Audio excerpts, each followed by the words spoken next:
최후의 늑대. 멜빈 버지스는 영국 작가입니다. 건설업에서 가끔씩 일을 하며 틈틈이 글을 썼습니다. 작품으로는 빌리 엘리어트, 벽 속의 유령, 울새와 자르비 등이 있습니다.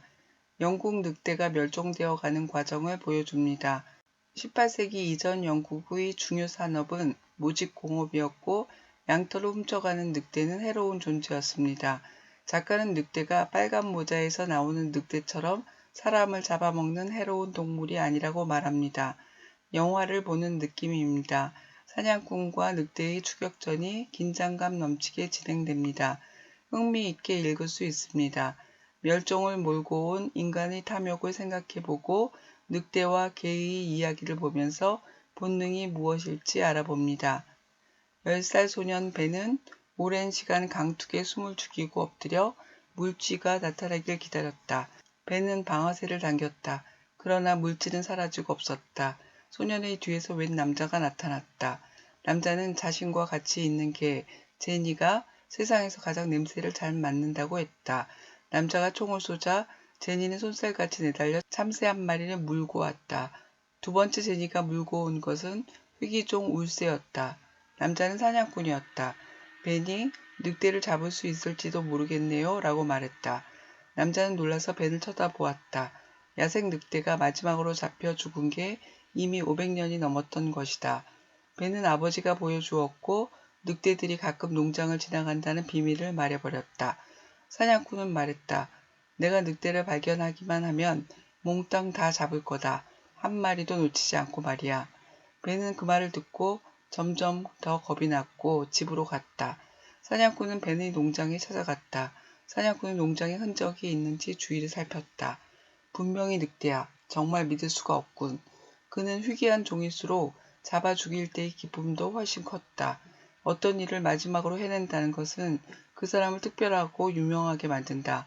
사냥꾼은 바로 그런 일을 해내고 싶었다. 사냥꾼이 흔적을 찾아냈을 당시 영국에 살아남은 늑대들은 약 70마리 정도가 7무리를 이루고 있었다. 지난 500년 동안 멸종 직전의 위기 속에서 철저히 숨어 살았다. 가장 영리하고 주의 깊은 몇 마리만이 살아남았다. 그들은 눈에 띄지 않고 사는 법을 배웠다. 그러나 지금 이들은 위험에 처했다. 사냥꾼이 자기 차로 돌아온 것은 이틀 밤이 지나서였다. 비에 젖은 얼굴은 즐거운 기색을 감추지 못하고 있었다. 그는 어깨에 맸던 희생자를 땅바닥에 털썩 내려놓았다. 오솔길에 흔적을 남겨두었던 잿빛의 수컷 늑대였다. 사냥꾼이 첫 사냥에 성공하고 3년이 흘렀다. 3년 전 7무리에서 살아남은 것은 단 한 무리밖에 없었다. 이제는 겨우 4마리만이 숨어 목숨을 부지하고 있었다. 대장 실버는 이번 주 안에 새끼가 나올 예정이었다. 코나는 실버의 남편이다. 실버는 예정보다 일찍 출산을 했다. 3마리의 새끼를 낳았다. 새끼들이 첫 젖을 먹자 늑대들은 어린 것들을 입에 물고 나무숲으로 길을 재촉했다. 순간 실버의 앞에서 퍽 하는 소리가 2번 울렸고 앞서가던 늑대 2마리가 사라졌다. 그리고 화살 하나가 실버의 어깨에 박히며 피가 튀었다. 화살이 갈비뼈까지 박힌 듯했다. 실버는 달렸다. 고통을 못 이긴 실버는 도랑 속으로 굴러떨어졌다. 실버는 힘겹게 일어나 사륙이 일어났던 현장으로 갔다. 2마리가 쓰러진 곳에 새끼들이 남아있었다. 사냥꾼은 죽은 늑대를 살피다가 아직 눈도 뜨지 못한 늑대 새끼를 발견했다. 그는 새끼의 목을 비틀었다. 다른 늑대 옆에 있던 새끼 한 마리를 더 발견하고 역시 목을 비틀어 죽였다. 갑자기 피 묻은 늑대의 머리가 튀어나오더니 땅에 떨어진 새끼 한 마리를 물고 사라졌다. 사냥꾼은 젠장 하고 소리치며 쫓아갔다. 사냥꾼은 뒤를 쫓으며 활을 다시 쐈지만 번번이 빗나갔다. 커다란 짐승 한 마리가 농장 밭을 가로질러 기어오고 있었다. 작은 회색빛 새끼가 피 묻은 주둥이에 물려 있었다. 사냥꾼은 벤을 보며 소리쳤다. 저건 내 개야. 저놈이 내 강아지를 죽이고 있단 말이야. 하지만 벤은 그 남자가 누구인지 알고 있었다. 소년은 사냥꾼의 팔을 잡아 끌며 소리쳤다. 아빠 빨리 와봐요. 헛간에 늑대가 있어요. 다쳤어요. 문 밖에 나온 농부는 활을 보고 모든 것을 알아차렸다. 내 땅에서 나가시오. 사냥꾼은 널 꼭 잡고야 말겠다라고 말하고는 달려나갔다. 실버는 생사를 건 힘겨운 싸움을 하고 있었다. 슬래시네 가족 모두가 침낭과 이불을 겹겹이 둘러쓰고 헛간에서 자야 했다. 새끼는 2시간마다 우유를 줘야 했고 실버는 새끼와 떨어지지 않으려 했다. 실버가 죽음과 삶 사이에서 오락가락하는 동안 새끼 늑대는 눈에 띄게 쑥쑥 자라고 있었다. 배는 새끼에게 그레이컵이라는 이름을 지어주었고 자신이 사냥꾼에게 비밀을 누설한 실수를 보상하기 위해 뭔가 해야 한다고 느꼈다. 4번째 날 밤 벤이 그레이컵에게 한쪽 팔을 뻗쳤을 때 실버는 으르렁거렸다. 실버의 으르렁거림은 계속되었다.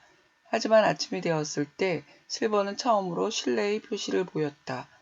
늑대 모자는 마침내 살아났다. 6주 정도 지난 어느 날 밤 우유 먹일 시간이 되어 잠에서 깬 벤은 열린 문 사이로 사냥꾼의 모습이 보였다. 벤은 그레이컵을 잡았지 않았다. 사냥꾼이 움직이는 순간 뭔가 커다란 것이 사냥꾼의 어깨 위로 뛰어올랐다. 그것은 코나였다. 늑대는 커다란 주둥이로 사냥꾼의 머리통을 꽉 물고 있었다. 잠시 후 그 짐승은 가볍게 땅으로 내려와 사라졌다. 사냥꾼은 욕설을 내뱉더니 벤에게 달려들어 새끼 늑대를 거칠게 가로채 헛간 밖으로 달아났다. 사냥꾼의 상처는 미미했다. 믿을 수가 없었다. 코나는 그를 죽일 수도 있었다. 하지만 인간은 건드리지 않는다는 늑대의 본능 때문에 심각한 상처를 입히지 못했다. 사냥꾼은 그레이컵의 목을 조르지 않기로 했다. 실버와 코나를 추적하는 데 쓸모가 있을 것이었다.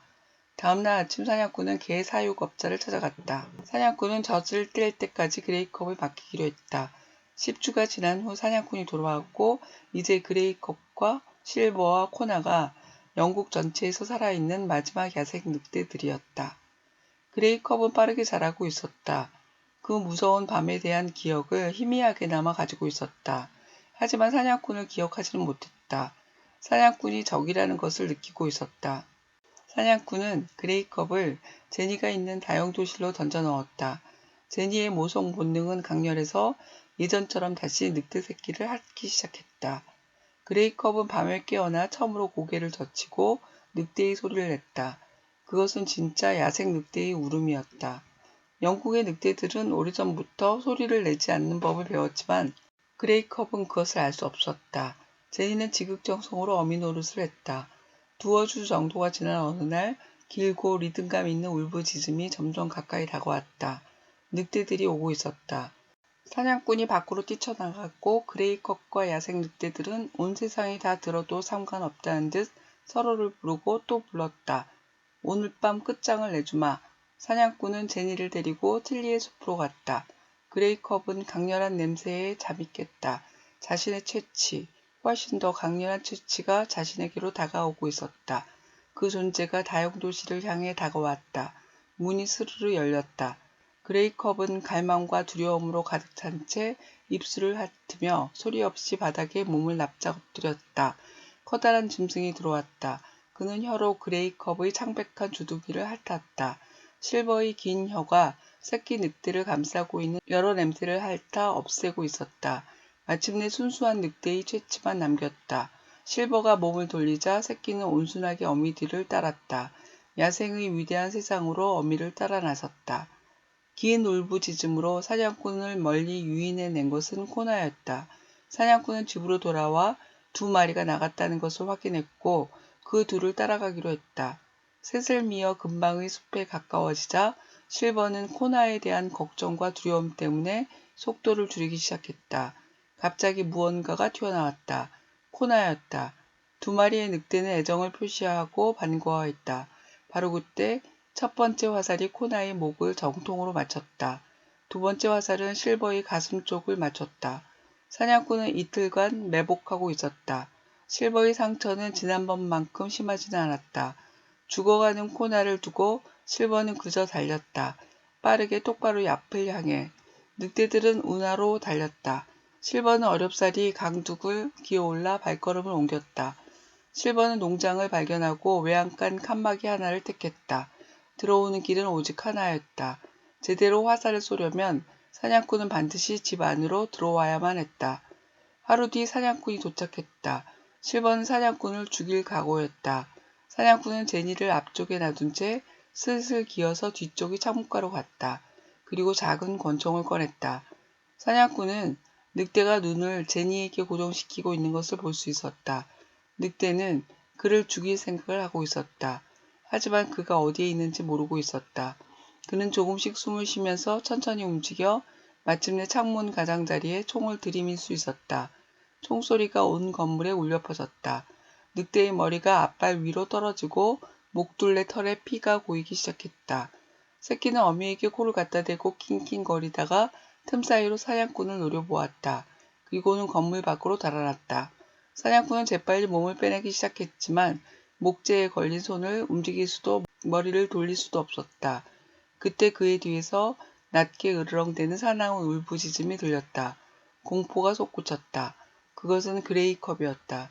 사냥꾼은 안심이 되어 웃었다. 넌 다음 차례야. 내 놈이 마지막이다. 그 소리에도 새끼는 움직이지 않았다. 어린 늑대는 뛰어올라 이빨로 그의 다리 한쪽을 세게 물고 늘어졌다. 사냥꾼은 발을 내지르며 비명을 질렀다.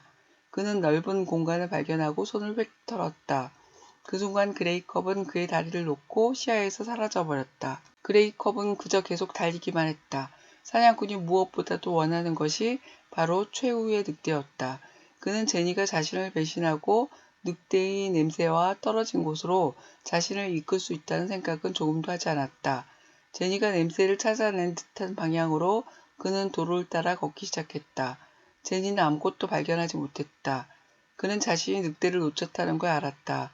그놈은 분명히 차에 치였을 것이다. 그는 자신이 최후의 늑대를 죽일 기회를 잃어버렸다는 것을 씁쓸하게 깨달았다. 사냥은 끝났다. 그레이컵은 본능적으로 남쪽으로 향했다. 그의 고향으로. 3일째 되는 날 아침 벤의 농장으로 향했고 대문을 지나 곧장 마당에 들어섰다. 1시간 후 집에 돌아온 존 틸리는 검푸른 눈동자를 알아보았다.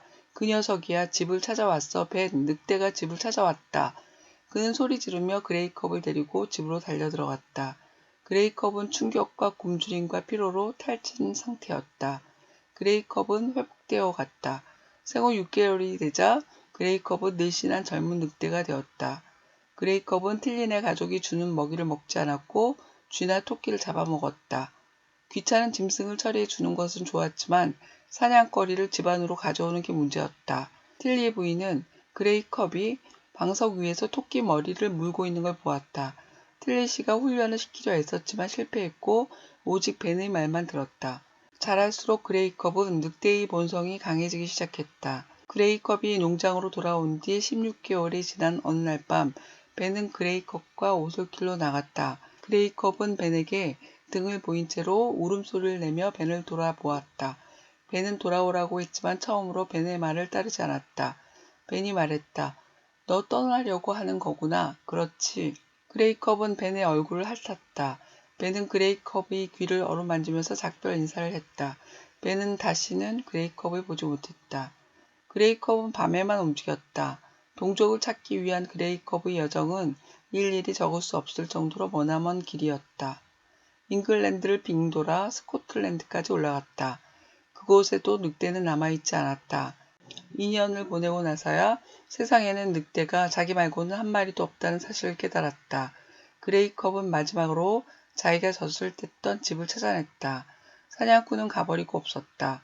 그레이컵은 틸리 농장에 들렀다. 이곳에 있는 사람들은 자신을 친절하게 대해 주었었다. 그 후 1년 넘게 그레이컵은 그곳 근방을 이리저리 헤매며 살았다. 항상 혼자였고 한 곳에 머무르지 않았다. 마침내 섬 지방에 가서 자리를 잡았다. 무리를 이루어 생활하던 늑대로서는 불행한 생활이었다. 스코틀랜드 고지대에서 2년을 보낸 어느 날 그레이컵은 북쪽의 시골에 들어섰고 어떤 냄새가 그레이컵의 걸음을 멈추게 했다. 그것은 사냥꾼의 냄새였다. 사냥꾼은 스코틀랜드의 서해안에 집을 한 채 마련했다. 방은 죽은 늑대들로 가득 차 있었다. 그레이컵은 사냥꾼의 마당에 자기의 흔적을 거칠게 남겨두었다. 바닷가 낭떠러지에 있는 오두막을 갔다가 다시 사냥꾼의 정원으로 되돌아왔다. 몇 번씩이나 왔다 갔다 하며 발자국을 남겼다. 그런 이상한 행동을 한 뒤 높게 자란 풀숲으로 기어들어가 정원을 지켜봤다. 3일째 되는 날 갑자기 제니가 감전이라도 된 듯이 펄쩍 뛰었다. 사냥꾼도 온몸이 긴장으로 팽팽해졌다. 사냥꾼은 늑대의 발자국이라는 것을 확신했고 그것이 그레이컵의 것임을 알아챘다. 사냥꾼과 제니가 떠나고 30분쯤 뒤 그레이컵은 사냥꾼의 뒤를 따랐다. 사냥은 시작되었다. 제니는 필요 이상으로 시간이 오래 걸렸다. 사냥꾼은 제니가 한 이상한 행동을 곱씹어 보았다. 제니가 자기 눈을 다른 데로 돌리려고 애썼다는 데에 생각이 미쳤고 5년 전에 녀석이 제니의 예민한 코를 어떻게 피할 수 있었는지 의심스러웠다. 사냥꾼은 생각해냈다. 서로 다른 시간에 찍힌 두 종류의 발자국이 있었다. 늑대는 정원을 떠났다가 몇 시간 후에 다시 돌아온 것이다. 사냥꾼은 망치로 머리를 얻어맞은 기분이었다. 자기 뒤를 따라오고 있다는 사실을 깨달았다. 밤을 새우면서 그는 계획을 세웠다. 다음날 추적이 시작되었다. 사냥꾼은 등 뒤에 있을 차가운 눈동자가 느껴졌다. 뒤를 돌아볼 수 없었다. 자신은 탁 트인 곳을 지나는 데 비해 뒤는 계속 가려진 장소였다. 덤불숲 지역은 거의 다 가려져 있으나 딱 한 곳, 한 5m쯤 되어 보이는 작은 틈이 있었다. 사냥꾼은 늑대가 이 틈을 지나가길 기다리고 지켜봤다. 금빛과 은빛의 덩어리가 휙 지나갔다. 눈 깜짝할 사이였다. 이제 사냥꾼은 두려움이 모두 사라졌다. 넌 이제 죽은 목숨이다. 그는 앞쪽의 땅바닥에 총을 설치했다. 하지만 제니를 믿을 수 없었다. 사냥꾼은 개의 목걸이를 움켜잡고 허리춤에서 날카로운 칼을 꺼내들었다. 그레이컵은 사냥꾼과 어느 정도의 거리를 두고 냄새로 뒤를 따라갔다. 한 번은 제니가 주인의 눈을 피해 그레이컵을 찾아오기도 했다. 그레이컵은 틈에 이르기 직전 속도를 높여 달리기 시작했다. 그 후에도 달리는 속도를 늦추지 않았다.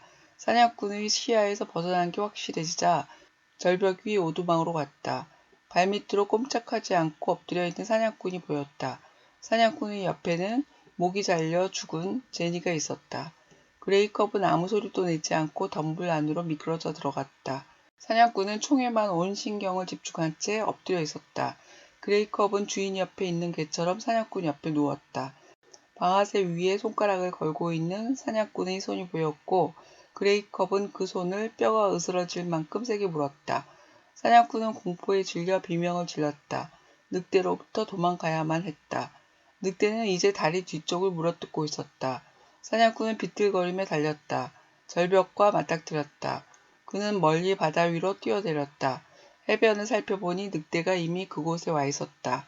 사냥꾼은 바다 쪽으로 나아갔다.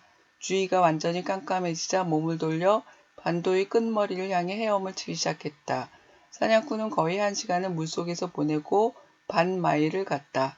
그가 반도의 끝부분을 돌려는 찰나 차가운 물결이 그를 먼 바다 쪽으로 밀어냈다. 이 파도와 싸우는 건 불가능했다. 그는 바다 쪽으로 떠밀려갔다. 헤엄을 치기 시작했고 그의 힘은 모두 고갈되었다. 그는 다시 바다에 등을 대고 누웠다. 이제 더 이상 헤엄을 칠 수가 없었다. 해안선이 가까이 다가왔다. 그는 살아남았다. 살아나 다시 놈을 죽일 것이다. 작은 집의 지붕이 보였다. 그는 집주인을 깨우려고 소리를 질렀다. 그는 현관 앞 검은 형체가 움직이는 것을 보았다. 그는 다시 소리를 지르고 울부짖었다. 그러다 균형을 잃고 다시 물속으로 가라앉았다. 그는 구름 사이로 달이 나타났을 때 늑대의 연한 은빛 옆구리를 보았다. 사냥꾼의 의지는 이미 마비된 상태였다. 사냥꾼은 싸우지 않았다. 그는 깊은 바닷속으로 가라앉았다. 의미를 찾는 질문, 탐욕. 사람을 포함한 생태계의 생물들은 먹이사슬 관계를 갖고 있습니다. 어떤 한 종이 사라지게 되면 도미노처럼 생태계 전체가 흔들리고 쓰러집니다.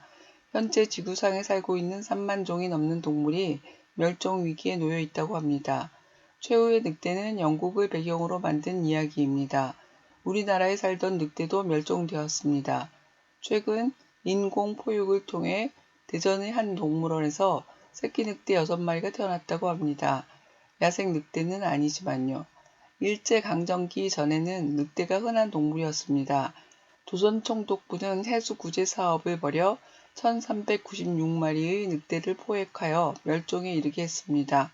다른 포유류인 호랑이, 표범, 곰, 강치, 대륙사슴, 여우 등이 멸종되었거나 위기에 놓이게 되었습니다. 생태계 파괴를 가져오는 멸종은 인간의 탐욕과 밀접한 관련을 갖고 있습니다. 늑대를 모조리 죽인 사냥꾼은 희귀한 종일수록 잡아 죽일 때의 기쁨도 훨씬 컸으며 어떤 일을 마지막으로 해낸다는 것은 특별하고 유명하게 만든다고 믿었습니다. 작가는 늑대와 개에게 각각의 이름을 지어준 반면 사냥꾼에게는 고유의 이름을 만들어 주지도 않았습니다. 이름을 가질 만한 자격이 없습니다. 배고프거나 목마르지 않은데도 더 먹거나 마시려고 할 때 탐욕이라고 부릅니다. 탐욕을 가지면 합리적인 판단을 하기 어렵습니다. 원하는 것에 마음을 뺏겨 상황을 제대로 보기 어렵습니다. 탐욕으로 인해 입게 될 화를 볼 줄 안다면 자신의 욕구를 통제할 수 있을 것입니다. 이성적인 사고를 할 수 있도록 어릴 때부터 연습을 계속한다면 내재된 욕구를 조절할 수 있는 어른이 될 것입니다. 성인이 되고 나서는 뭐 하나 바꾸기가 무척 어렵습니다. 질문입니다. 남자가 벤에게 참새는 괜찮고 울새한테만 미안하다고 라고 말했습니다. 울새를 죽이는 것과 참새를 죽이는 것은 어떤 차이가 있나요? 벤의 말을 듣고 농장을 둘러본 사냥꾼은 늑대가 살고 있다고 확신했습니다. 무엇을 보고 그렇게 생각했나요? 사냥꾼에게 희귀종이란 것이 중요한 이유는 무엇인가요? 늑대들은 지난 500년 동안 멸종 직전의 위기 속에서 살아왔습니다. 늑대들이 살아남을 수 있었던 이유를 무엇이라고 했나요?